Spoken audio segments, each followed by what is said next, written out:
A royalty is not a tax. The state legislatures have legislative competence to tax land which comprise of mines and quarries.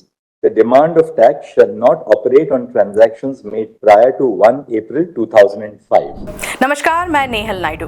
बात हो रही है 25 जुलाई 2024 को आए supreme court के उस खनन फैसले यानी माइनिंग डिसीजन की, जिसके बाद सबसे पहले कर्नाटक सरकार ने नया माइनिंग टैक्स प्रस्तावित किया, जिसके पीछे का उद्देश्य अधिक राजस्व यानी एडिशनल रेवेन्यू उत्पन्न करना है।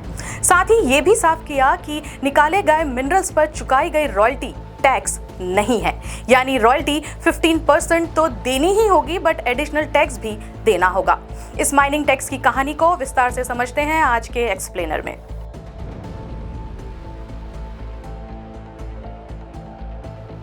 कर्नाटक टैक्स बिल सोमवार 16 दिसंबर 2024 को राज्य विधानसभा में प्रस्तुत किया गया। इस बिल का उद्देश्य दो नए टैक्स लगाने का है। पहला, मिनरल बेयरिंग लैंड पर टैक्स और दूसरा माइनिंग लीज यानी मिनरल अधिकार पर टैक्स।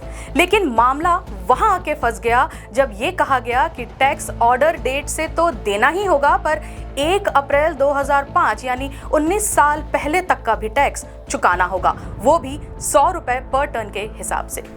तो आइए समझते हैं कि आयरन ओर के ऊपर कैसे टैक्स कैलकुलेट होगा। सबसे पहले iron ore mineral bearing land पर 100 रुपए पर टन के हिसाब से टैक्स लगेगा। इसके बाद जो नॉन ऑक्शन मोड से जिनको लीज दी गई है उस पर 3 टाइम्स रॉयल्टी लगेगी। वो गवर्नमेंट पीएसयूज जिनको 12 जनवरी 2015 के पहले 50 साल की लीज दी गई थी, उनको भी 3 गुना रॉयल्टी लगेगी, और जिनका 50 साल पूरा हो चुका है उनको 1.5 गुना रॉयल्टी लगेगी।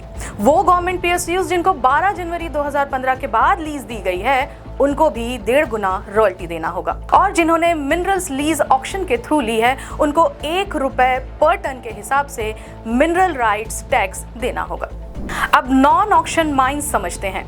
नॉन ऑक्शन प्लेयर्स, जिसमें वेदांता, संदूर जैसे प्राइवेट प्लेयर्स को 15% का 3 गुना यानी 45% टैक्स देनी होगी।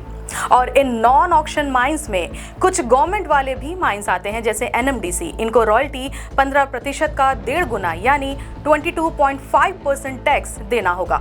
इस टैक्स की प्रक्रिया में गवर्नमेंट ने राहत ये दी है कि पिछले 19 साल का टैक्स आप 12 साल के इंस्टॉलमेंट में दे सकते हैं, जो लागू होगा 1 अप्रैल 2026 से। पर गवर्नमेंट टैक्स तो लेगी। फाइनेंशियल ईयर 2024 में भारत का iron ore production 280 million ton तक पहुंच गया था, जिसमें से Karnataka state 14% iron ore produce करता है, जो फाइनेंशियल ईयर 2024 में देश के कुल उत्पादन का 40 मिलियन टन था। वहीं मैग्नीशियम ओर 11%, गोल्ड ओर 94% और 9% लाइमस्टोन, यानी कर्नाटक 3rd लार्जेस्ट स्टेट है मिनरल प्रोड्यूसिंग में। अब इस टैक्स बिल की वजह से सबसे ज्यादा असर डोमेस्टिक इंडस्ट्री को होगा।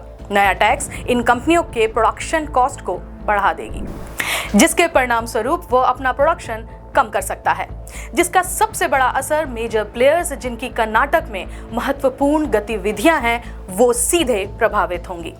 इंडियन इकोनॉमी में माइनिंग, स्टील इंडस्ट्री और कंज्यूमर्स पर सबसे ज्यादा असर पड़ने वाला है।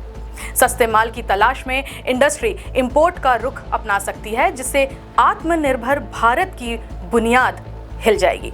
इसके साथ ही कर्नाटक का आयरन ओर एक्सपोर्ट्स भी गंभीर रूप से प्रभावित होगा। कर्नाटक की तर्ज पर अन्य राज्य में भी अगर टैक्स पॉलिसी लागू हो जाती है तो क्या माइनिंग इंडस्ट्री का भविष्य इस पर निर्भर करेगा कि सरकार किस तरह से पैसे कमाने और उद्योग की स्थिति को संतुलित करेगी। इस स्थिति में नए टैक्स से इकोनॉमी और कंज्यूमर्स पर लंबे समय तक क्या असर पड़ेगा, इसे सरकार कैसे समझेगी, क्या करेगी, यह आने वाला कल ही बताएगा।